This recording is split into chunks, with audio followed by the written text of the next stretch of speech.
사사기 12장 1절에서 7절까지를 보겠습니다.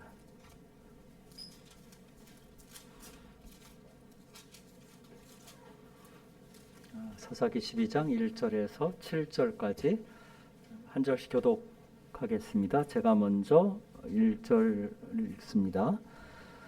에브라임 사람들이 모여 북쪽으로 가서 입다에게 이르되 내가 암몬 자손과 싸우러 건너갈 때 어찌하여 우리를 불러 너와 함께 가게 하지 아니하였느냐. 우리가 반드시 너와 내 집을 불사르리라 하니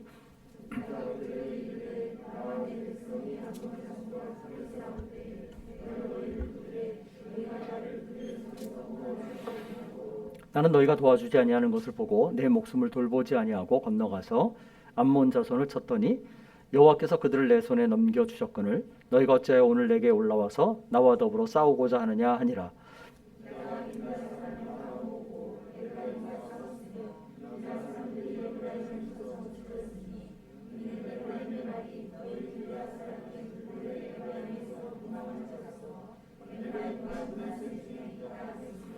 길앗 사람이 에브라임 사람보다 앞서 요단강 나루턱을 장악하고 에브라임 사람의 도망하는 자가 말하기를 청하건대 나를 건너가게 하라 하면 길앗 사람이 그에게 묻기를 내가 에브라임 사람이냐 하여 그가 만일 아니라 하면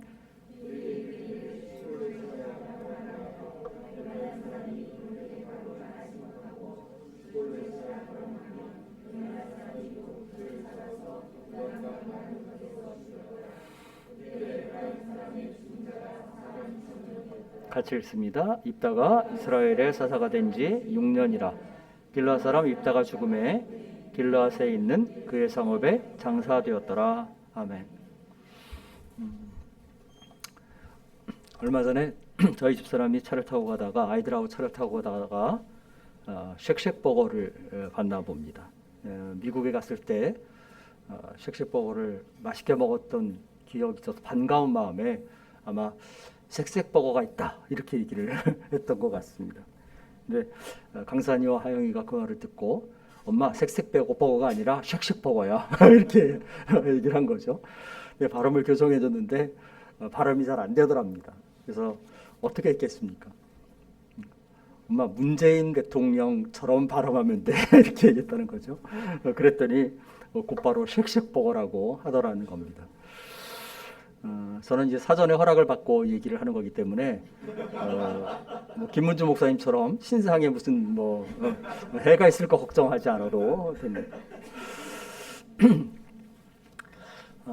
여러분도 웃으셨고 저희 식구들은 뭐 몇 차례 이야기를 하면서 기분 좋게 웃었지만 오늘 우리가 읽은 본문에는 이 쉬 발음 때문에 서로 죽고 죽이는 끔찍한 이야기가 나옵니다. 바로 입다와 에브라임 지파 사람들을 이야기입니다. 먼저 본문 1절을 보면 에브라임 사람들이 모여서 북쪽으로 갔다 이렇게 되어 있습니다. 그런데 여러분이 이제 보는 그 주보의 세번역 성경을 보면 에브라임 사람들이 모여서 사본으로 갔다 이렇게 돼 있어요. 왜 이런 차이가 있을까? 히브리어 원문대로 말하면 이 단어는 짜폰이라는 단어예요. 근데 이 짜폰이라는 단어는 북쪽을 가리키기도 하고 여기서 이제 그 짜포나 이렇게 돼 있는데 그럼 북쪽으로 이러거나 아니면 사본으로 그러니까 어떤 북쪽 혹은 북풍을 가리키기도 하고 경우에 따라서는 이 말은 그 사본이라는 짜폰이라는 도시를 가리키기도 합니다. 그래서 이제 여호수아서에 보면 가나안 땅을 이렇게 분배할 때 가쪽 속에게 분배된 이 길앗 지역의 땅 중에 바로 이 미스바 가까운 곳에 짜폰이라는 곳이 있어요. 그래서 거기 우리말 성경에 보면 사본이라고 되어 있습니다. 그러니까 이 사보나 혹은 짜포나라는 말은 북쪽으로 갔다 이렇게 번역할 수도 있고 혹은 사본이라는 도시로 갔다 이렇게 번역할 수도 있습니다. 어떻게 이해하든 간에 오늘 본문을 이해하는 데는 전혀 지장이 없습니다. 더 중요한 건 뭐냐면 이 에브라임 사람들이 때를 지어 몰려와서 입다에게 한 이야기가 무엇이냐 하는 것입니다. 암몬 자손을 물리치느라고 정말 수고했다. 정말 고맙다. 이렇게 치하를 했습니까? 그게 아니라 오히려 이렇게 얘기하죠. 내가 암몬 자손과 싸우러 건너갈 때 어찌하여 우리를 불러 너와 함께 가게 하지 아니하였느냐. 우리가 반드시 너와 네 집을 불사르리라 라고 말합니다. 그러니까 칭찬과 감사를 표하는 게 아니라 오히려 입다를 비난하고 시비를 거는 것을 보게 됩니다. 왜 그러냐? 이 시비를 거는 내용이 뭐냐 하는 거예요. 왜 우리를 이 싸움에 참여시키지 않았느냐라고 말해요. 이건 결국 뭐냐면 이미 전쟁이 끝난 상황에서 얘기하는 것이죠. 싸우러 가기 전에 왜 우리를 참여시키지 않았느냐라고 말한다면 그것이 참 그 치할 만이고 바람직한 그 항변이라고 말할 수 있겠죠. 그런데 이미 싸움이 다 끝나고 승리가 확정된 다음에 말하기를 왜 우리를 싸움에 참여시키지 않았느냐라고 따지는 건 뭐예요? 결국은 왜 너 혼자 이 승리와 영광을 독차지하느냐라고 하는 것입니다. 그러니까 에브라임 사람들은 입다가 이 승리를 기반으로 해서 이스라엘의 지도자로서 어떤 입지를 굳히는 것, 그것이 못마땅한 거예요. 그래서 이 기회에 입다에게 더 이상 기회를 허용하지 않고 어떻게든 우리가 주도권을 잡아보겠다고 그렇게 나선 것입니다. 이렇게 불순한 의도가 있다 보니까 애초에 말하는 방식이나 태도나 어떤 그 말이 온건하지 않아요. 1절을 보면 이렇게 돼 있습니다. 개역개정은 에브라임 사람들이 모여 북쪽으로 갔다 이렇게 돼 있어요. 이 모여라고 우리말 성경은 제 개역개정은 조금 부드럽게 옮기지만 새 번역을 여러분들이 참고하면 조금 더 리얼하게 돼 있어요. 뭐라고 돼 있습니까? 에브라임 지파 사람이 싸울 준비를 하고 이렇게 돼 있습니다. ESV나 NIV 같은 성경을 봐도 에브라임의 군사들이 수집됐다. 에브라임의 군사들이 무장하도록 명령을 받았다. 이런 식으로 번역을 합니다. 그러니까 이 사람들이 모인 거는 그냥 어쩌다 보니까 사람들이 모여서 입다에게 온 것이 아니라 뭐예요? 아예 전투태세를 갖추고 그렇게 나온 거예요. 그러니까 일종의 무력 시위를 벌이는 것이죠. 처음부터 대화하려는 의지가 없는 거예요. 그러니까 힘으로 입다를 위압하고 압박해서 자기들이 원하는 것을 얻어내려고 하는 것입니다. 그러니까 이런 의도를 갖고 가니까 뭐예요? 처음부터 말이 곱게 나가지 않죠. 12조로 따지고 드는 데 그치는 게 아니라 아예 협박을 합니다. 우리가 반드시 너와 네 집을 불사르리라 라고 말해요. 좀 황당한 이야기죠. 외적인 암몬 자손과 싸울 때에는 일전도 벌이지 않은 에브라임 사람들이 이제 입다를 상대로 해서는 내가 반드시 너희를 불사를 것이다. 우리가 너를 반드시 불사를 것이다. 그렇게 얘기합니다. 그러니까 전쟁의 공로를 따질 때는 슬그머니 그냥 밥숟가락 얹어놓는 그것도 참 못마땅한 일인데 그것만 아니라 완전히 입다를 배제하고 그 모든 영광과 승리를 독차지하겠다라는 이야기입니다. 이런 에브라임 사람들의 태도는 우리가 이미 앞에서 어디선가 봤던 내용이에요. 어디에 나옵니까? 8장에서 기드온 사건 때에 나와요. 기드온이 미디안과 전투를 할 때 그때에도 에브라임 사람들이 나와서 기드온에게 항변을 하죠. 왜 미디안과 싸우러 나갈 때 처음부터 우리를 부르지 않았느냐라고 말합니다. 왜 이렇게 우리를 홀대하느냐? 내가 어떻게 그럴 수 있느냐? 이게 에브라임 사람들의 항변이었어요. 근데 기드온은 이 에브라임 사람들을 어떻게 대합니까?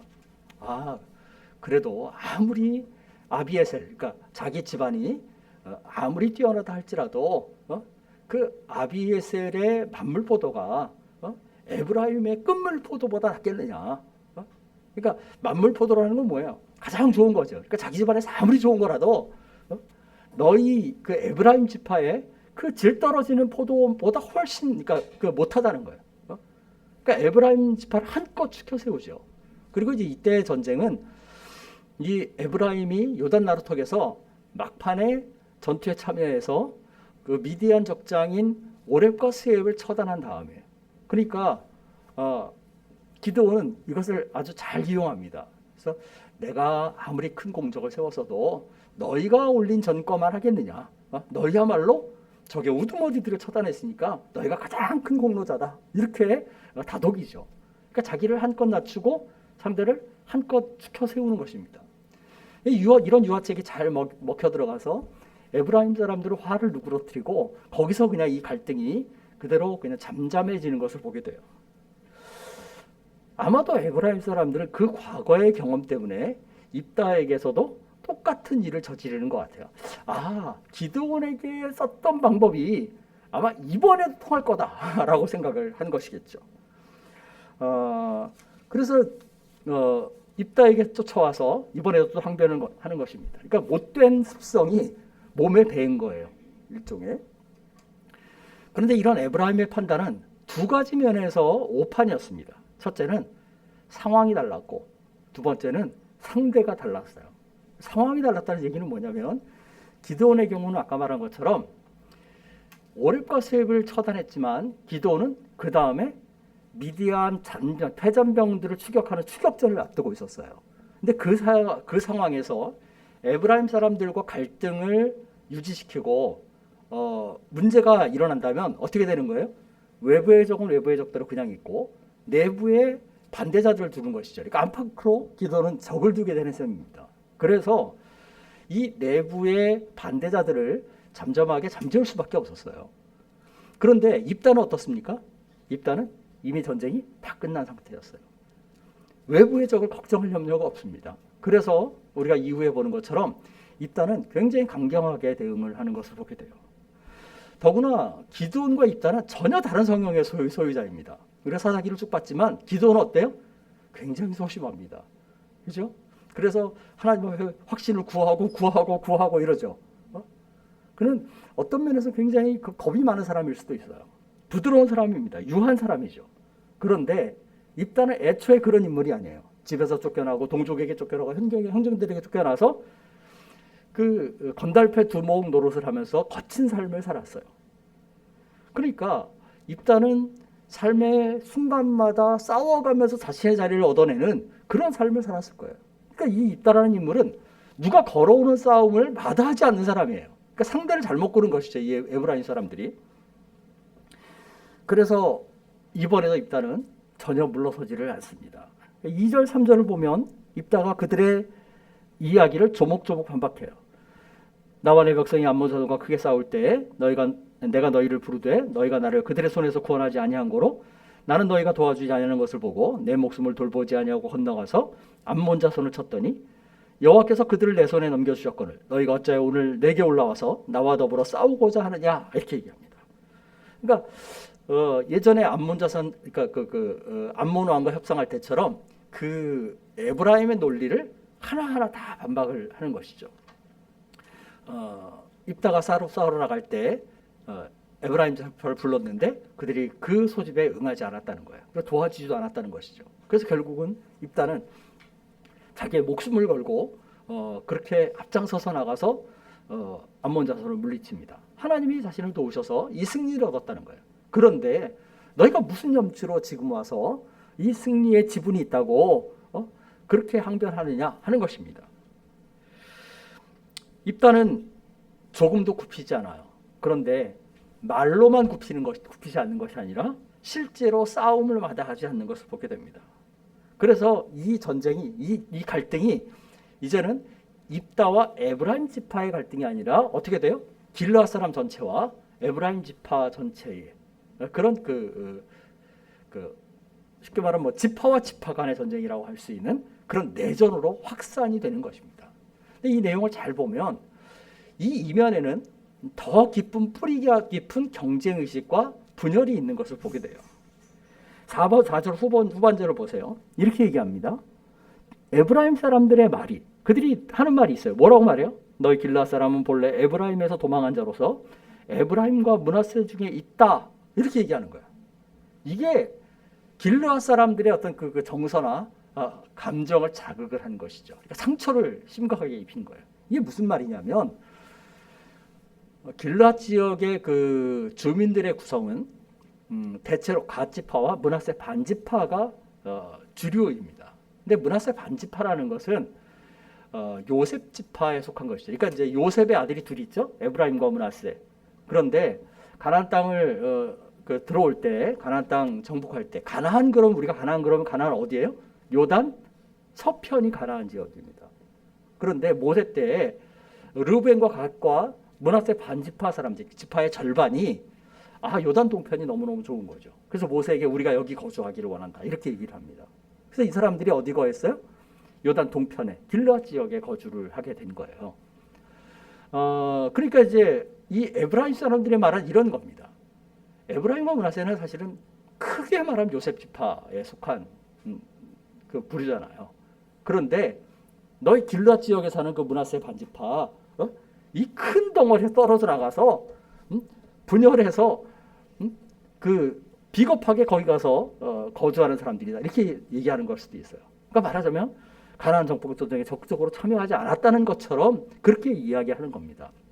너희가 도망친 자들이다, 주류가 아니다, 너희는 분열주의자들이다, 이렇게 얘기하는 거죠. 근데 사실은 이 요단 동편 지파들이 가나안 정복 전쟁에 앞장서서 함께 참여하고 그렇게 하는 것을 보게 됩니다. 그러니까 이게 근거 없는 이야기예요. 그러니까 이 이면에 깔린 게 뭐냐면, 어쩌면 그 요셉의 두 아들 사이에 어떤 누가 우위에 있느냐 하는 이런 경쟁 의식, 그러니까 야곱과 에서의 싸움 같은 그런 것이 뿌리 깊게 잠재되어 있는 거죠. 또 지역주의 같은 그런 것이 여기에 자리 잡고 있는 겁니다. 그러니까 우월 의식 같은 것이 그들의 그 안에 내재되어 있어요. 어쩌면 이 도망친 자라는 말은 입다에게도 상처를 줬을 수도 있어요. 입다는 아까 말한 것처럼 형제에게서, 가족에게서, 동족에게서, 지파에서 쫓겨난 사람이었어요. 그런데 사람들은 그를 생각하기를, 입다는 동족에게서 도망친 사람, 패배주의자, 아마 이런 시선으로 그를 바라봤을지 모르겠어요. 그래서 결국 분노한 입다는 길라 사람들을 규합해서 일제히 에브라임과 전쟁을 벌이는 것을 보게 됩니다. 자, 이 싸움의 결과가 어떻습니까? 에브라임 사람들이 길라 사람들 앞에서 패주합니다. 길라 사람들을 향해서 도망한 자라고 비난했던 그들이 이제는 어떻게 돼요? 자신들이 도망하는 자가 되는 것을 보게 돼요. 그러니까 에브라임이 길르앗에게 퍼붓던 비아냥과 조롱이 그대로 자기 몫으로 자신에게 돌아오는 것을 보게 돼요. 이걸 보면서 우리가 드는 생각이 뭐냐면, 항상 말과 행동을 조심해야겠다는 거예요. 우리가 심은 대로 거둔다 하는 그 원리를 기억을 해야만 합니다. 이미 이것은 앞에서 기드온의 아들인 그 서자인 아비멜렉 이야기에서도 우리가 봤어요. 하나님이 아비멜렉의 악행을 그대로 그에게 갚으시는 것을 보게 됩니다. 아비멜렉이 자기의 형제들을 피를 나눈 형제들을 배반을 하죠. 그런데 이 아비멜렉은 나중에 자기의 혈족이라고 얘기했던 세겜 사람들에게 배반을 당합니다. 아비멜렉이 처음에 자기 형제들을 배반할 때 세겜 사람들을 향해서 우리가 혈족이다라고 그렇게 설득했던 것처럼, 아비멜렉을 배반한 가알이라는 인물도 세겜 사람들을 자기에게 끌어들일 때 너희야말로 내가 진짜 우리와 나와 혈족 아니냐, 이렇게 얘기를 하죠. 아비멜렉이 자기 형제 70명을 한 바위 위에서 죽입니다. 돌 위에서 죽이죠. 그런데 아비멜렉이 어떻게 죽습니까? 결국 맷돌에 맞아서 죽고 마는 것을 봐요. 하나님이 그를 정확하게 그가 심은 대로 그대로 그에게 갚으시는 것을 보게 됩니다. 오늘날 사회에서 정치권에서 보는 이런 비슷한 상황들을 우리가 압니다. 과거에 남을 겨냥했던 화살이 결국은 나에게 고스란히 그대로 돌아오는 일들을 우리가 보게 돼요. 특별히 근거 없는 비난은 더더욱 무섭게 그렇게 다가옵니다. 그러니까 남을 향한 비아냥이나 조롱은 삼가야만 합니다. 어쩌면 그 비아냥과 조롱이 그대로 내 몫이 될 수 있다라는 것을 우리가 기억해야만 합니다. 자, 길르앗과 에브라임의 전쟁이 이 정도 선에서 그냥 마무리되면 얼마나 그래도 좋았겠습니까?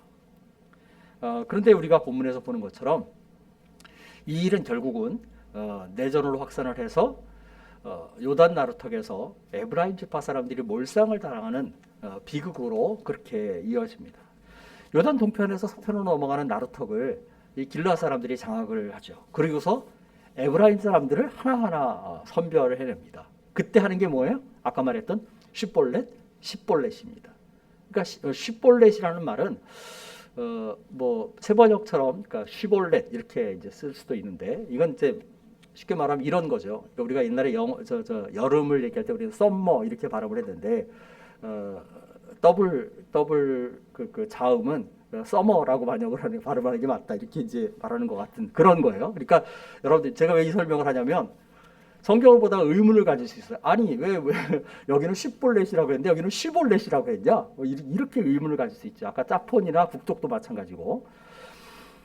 근데 이제 어찌됐든 이 에브라임 지파 사람들 쉬 발음을 잘 못한 거예요. 그래서 이제 이 십볼렛이라는 말은 이삭을 가리키든지 흘러가는 물, 시냇물 같은 것을 가리키든지 하는 말이에요. 그 발음을 좀 해봐라 이렇게 하는 거죠. 근데 이제 에브라임 사람들은 뭐라고 발음해요? 십볼렛 이렇게 발음을 한 거죠. 마치 그 대구 사람들이 쌀 해봐라 그러면 살 이러는 거와 마찬가지입니다. 제가 이걸 보면서 그런 생각했어요. 우리 사람이 참 시대를 잘 타고났다. 이때 사사시대에 땄으면은 쉬 발음을 못 해가지고 참견을 당할 수 있었겠구나. 결국은 참 그 비참한 일이 벌어지죠. 발음 하나 잘못한 것 때문에 에브라임 사람 42,000명이 죽고 맙니다. 이건 굉장히 심각한 치명적인 타격이었을 거예요. 왜냐하면 출애굽 때 이스라엘의 20세 이상 장정, 그러니까 싸움에 나갈 만한 자들, 이 세상의 남자를 계수를 하죠. 그래서 그게 이제 민수기잖아요, 그죠? 그 민수기에 보면 두 번의 인구 조사가 나옵니다. 첫 번째 그 계수를 했을 때 에브라임 사람들은 20세 이상 장정이 45,000명이었어요. 두 번째 인구 조사할 때는 32,500명이었다 이렇게 되어 있습니다. 세월이 많이 흘렀지만 그래서 안정이 됐고 정착을 했으니까 수가 더 많이 늘어나긴 했겠죠. 그렇다 할지라도 이때에 에브라임 장정 42,000명이 몰살했다. 이 얘기는 무슨 얘기입니까?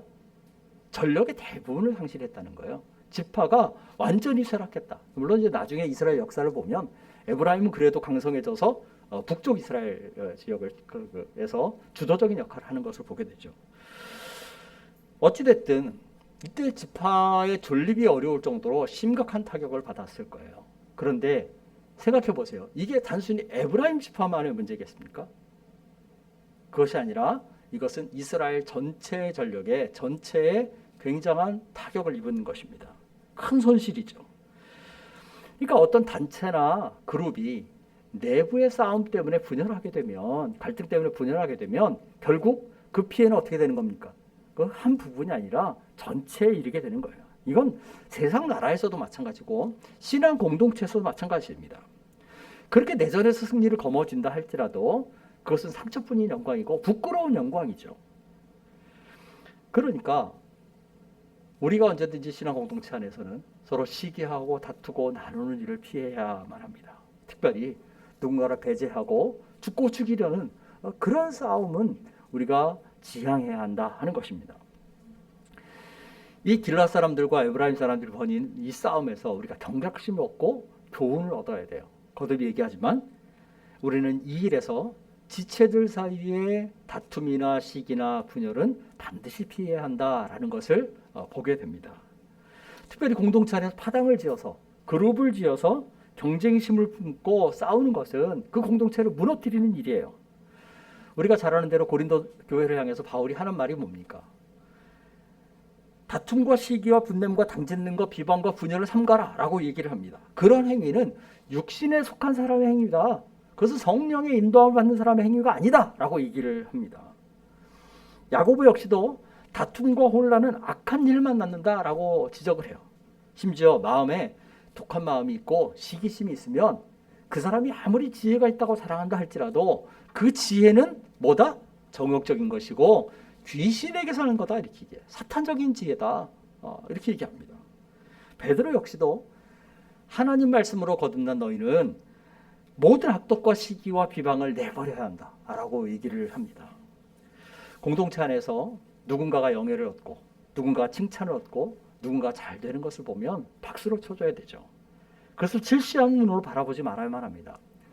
고린도전서 12장 26절에서 바울이 뭐라고 말합니까? 만일 한 지체가 고통을 얻으면 모든 지체가 함께 고통을 받고 한 지체가 영광을 얻으면 모든 지체가 함께 영광을 얻는다 이렇게 얘기합니다. 함께 즐거워한다 이렇게 얘기합니다. 결국은 시기하고 질시하고 악한 경쟁심을 품는 건 뭐예요? 그것은 지체의식의 결여에서 나오는 것입니다. 우리가 한 몸임을 의식한다면 어떤 지체가 누리는 영광과 승리를 곧 나의 승리로 여기고 함께 즐거워할 수 있게 되겠죠. 그런데 이제 현실의 삶은 조금 다르죠. 우리가 이제 머리로는 이걸 잘 알아요.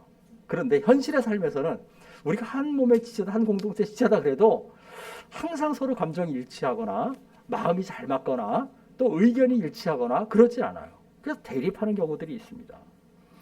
그러나 그렇다 할지라도 에브라임 사람들이 입다에게 항변할 때 취했던 것 같은 그런 태도를 취하지 말아야 되죠. 쉽게 말하면 세를 규합해서 힘으로 상대를 찍어 누르는 듯한 그런 태도를 가지지 말아야만 합니다.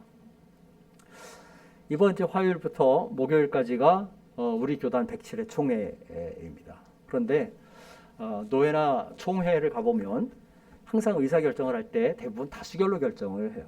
그러니까 2분의 과반이 됐든 3분의 2가 됐든 다수의 의견을 따라서 어떤 사안을 결정짓는 것을 보게 됩니다. 이건 교회 안에서도 마찬가지죠.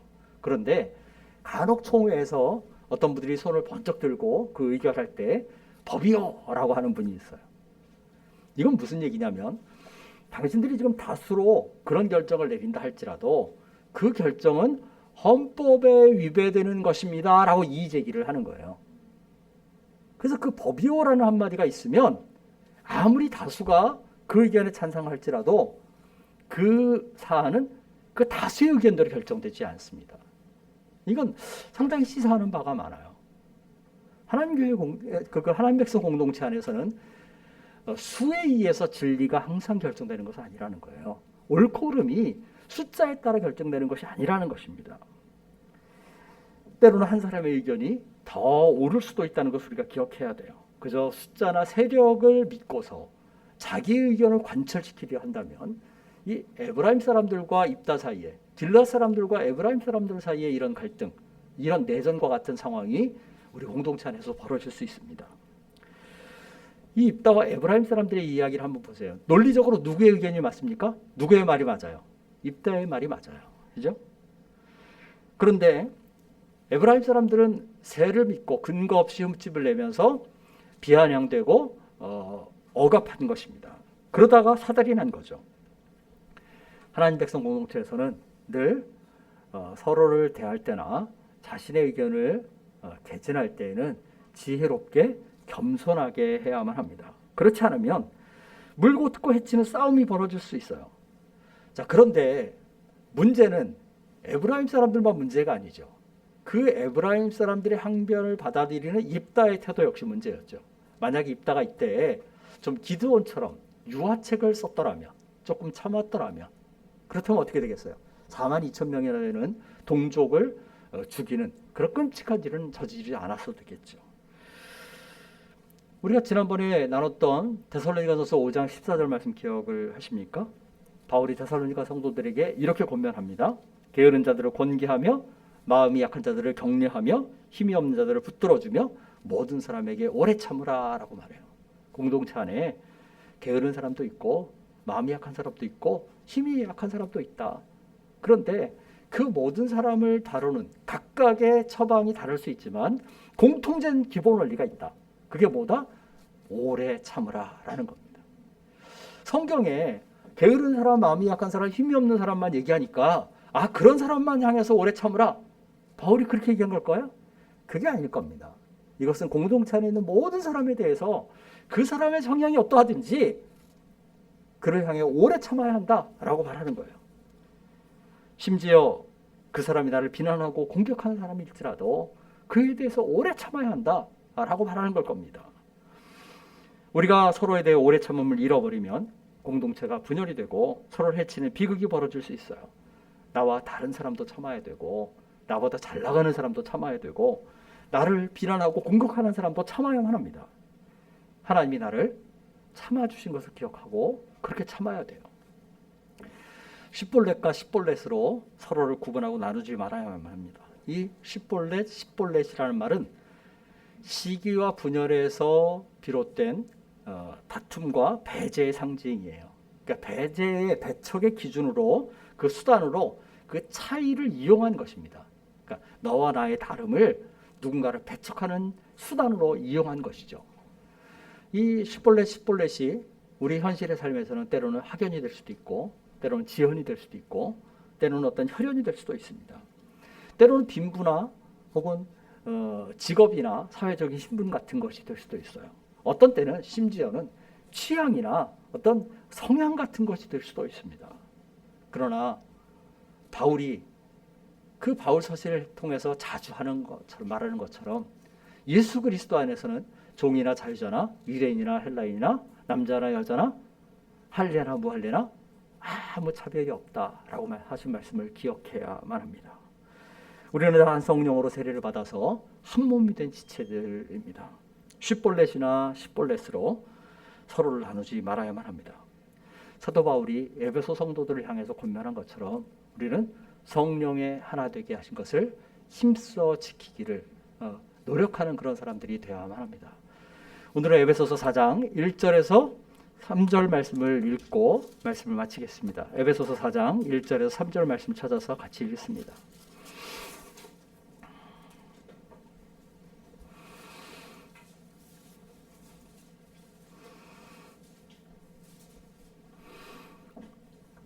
같이 읽겠습니다.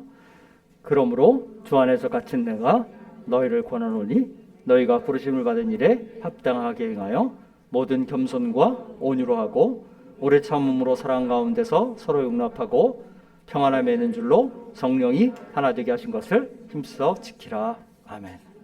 찬양하겠습니다. 219장입니다.